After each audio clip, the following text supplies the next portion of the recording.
Advocate Amit Puri जी। राधे राधे।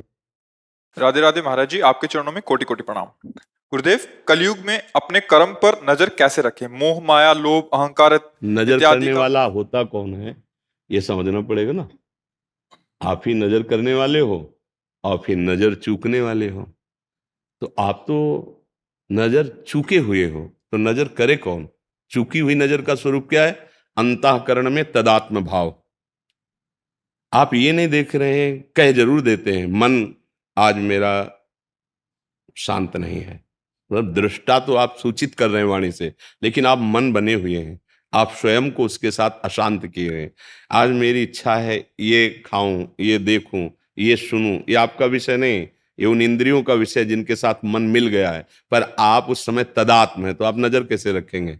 नजर तो दृष्टा पुरुष रखता है। जो दृष्टा भाव को प्राप्त, दृष्टा ही तो नजर रखेगा। और हम तो दृश्य बने हुए हैं। जो हमारा अंतःकरण मांगता है वही। अब क्या करें? हमें इससे अलगाव चाहिए, तो इसके दो उपाय हैं। एक हरिभजन सत्संग। जैसे पंछी आकाश की यात्रा में दो पंखों का प्रयोग करता है, ऐसे ही परमार्थ की यात्रा साधन को हरिभजन है, कै सत्संग सहाय। प्रधान साधना नाम जप, और इसमें रुचि, क्या करना चाहिए क्या नहीं करना चाहिए, इस दृष्टि को प्राप्त करने के लिए शास्त्र स्वाध्याय सत्संग। अगर सत्संग नहीं है, हरिभजन नहीं है, तो आप स्वयं फिसले हुए। फिर जांचेगा कौन? जांचता तो वो है जो दृष्टा भाव को प्राप्त हो रहा है। हम तो दृश्य में आसक्त हो रहे हैं। हम इंद्री बने हुए हैं, हम मन बने हुए हैं, हम देह बने हुए हैं। तो इसलिए चाहे जो युग हो, चाहे जो युग हो, साधना ठीक हो तो आप सतयुग में ही हैं। मानो भगवत चर्चा हो रहे, भगवान नाम जप कर रहे, पवित्र आहार पा रहे, सबके साथ से सदव्यवहार कर रहे, तो कलयुग कहाँ है? अब व्यभिचार कर रहे हैं, मांस मदिरा पी रहे हैं, जुआ खेल रहे हैं, हिंसा कर रहे हैं, तो फिर आप कलयुग में ही हैं। देखो, त्रेता में राम जी ने जब वन में हड्डियों का ढेर देखा तो पूछा ऋषियों से, ये क्या है? तो उनका जानते हुए स्वामी आप अनजान की बात पूछते हैं। ये ऋषियों की वो हड्डियों का ढेर है जो निशाचरों ने खा खा के। तो ऐसा नहीं है कि अभी ही उपद्रव हो रहा था, पहले कभी नहीं हुआ। नहीं, ये सब चलता रहता है। तीन लीलाएं भगवान की, सतोगुण रजोगुण तमोगुण की। आप अगर सात्विक भाव, सात्विक आहार, सात्विक चिंतन, तो आप सतयुग में हैं, आप भगवान में स्थित हैं। और अगर आप गंदी बातें चिंतन करें तो जो कलयुग का प्रभाव हो रहा है, और युगों में भी झांक के देख लो, वो आचरण मिलते हैं। क्योंकि जो तमोगुण को रजोगुण को स्वीकार किए, उसके आचरण वही होंगे। हाँ, कलयुग में थोड़ा विशेषता है, कलयुग के प्रभाव की विशेषता है, पर भगवान के नाम से बढ़कर थोड़ी कलयुग सामर्थ्यशाली है। अगर हम नाम जप करते हैं, सत्य शास्त्रों के अनुसार चलते हैं, तो हमारे ऊपर कलयुग का कोई प्रभाव नहीं रहेगा। कलयुग का प्रभाव तब होता है जब भगवत विमुख होते हैं। देखो, कलयुग के प्रभाव को रखा गया है मदिरा पीना, परिस्त्री गमन करना, स्वर्ण चोरी अर्थात चोरी करना, हिंसा, मारकाट, मांस आदि खाना नहीं, और द्वित कीड़ा, छल कपट जुआ आदि।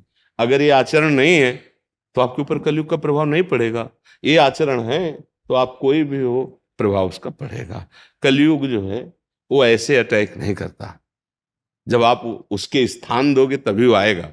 नहीं तो नाम जप करो, भगवत आराधना। क्या कलयुग है? क्या कलयुग है? बोलो कहाँ कलयुग? सुबह से शुरू है 1:30 बजे रात्रि से लाइन पे खड़े हैं। आप सोचो, पूरा रोड 2 किलोमीटर का है, वहां से यहाँ तक, यहाँ गेट से लेकर वहां उस गेट तक 2 किलोमीटर, व्यक्ति ही व्यक्ति, व्यक्ति ही व्यक्ति। क्या है? आपके अंदर भाव आया है। तो कलयुग, अगर कलयुग आपके ऊपर होता तो आप वो कहीं और खड़े होते, यहाँ नहीं खड़े होते। यहाँ खड़े हैं मतलब कलयुग नहीं है।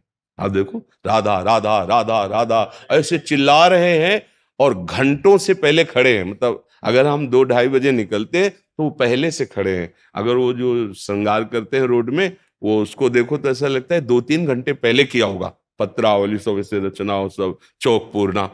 ये कलयुग है, भला एक कलयुग है।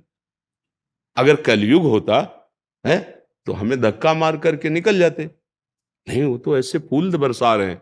और आप शराब खाने में देखो जाके, जहां मदिरा ले वहां कलयुग आपको दिखाई देगा। जहां व्यभिचार होता है वहां कलयुग दिखाए, जहां जुआ हो रहा है वहां कलयुग होगा, जहां हिंसा चोर वहां कलयुग होगा। देखो, हर युग का प्रभाव अभी है। अब आप किस युग को धारण करते, बस बात ये है। आप अच्छे आचरण करो, नाम जप करो, अच्छे से चलो, तो आप देखो जो सतयुग का प्रभाव आपको दिखाई देगा। और जो भगवान के समय त्रेता में, सतयुग में, द्वापर में, भगवान के अवतार के समय भी वो जो भगवत भाव के नहीं थे, तो उनमें वही सब था जो कलयुग में वही सब था। मार काट, व्यभिचार, गंदे आचरण, भगवान के आगे किसी की नहीं चलती। हम नाम जप करें, भगवत आश्रित रहें। समझ रहे आप?